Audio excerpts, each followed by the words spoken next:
अस्सलामु अलैकुम नाज़रीन।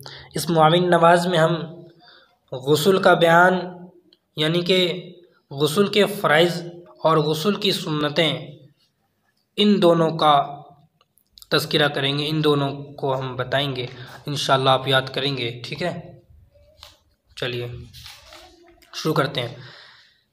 बिस्मिल्लाहिर्रहमानिर्रहीम।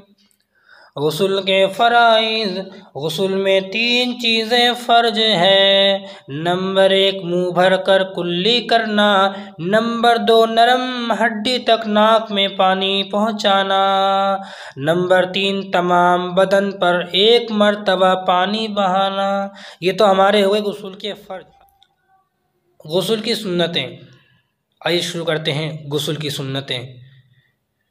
गुस्ल में 5 चीज़ें सुन्नत हैं। नंबर 1 दोनों हाथों को घुटनों तक धोना। नंबर 2 इस्तिंजा करना और जिस जगह बदन पर नजासत लगी हो उसको धोना। नंबर 3 नापाकी दूर करने की नीयत करना। नंबर 4 पहले वज़ू कर लेना। नंबर 5 तमाम बदन पर 3 बार पानी बहाना।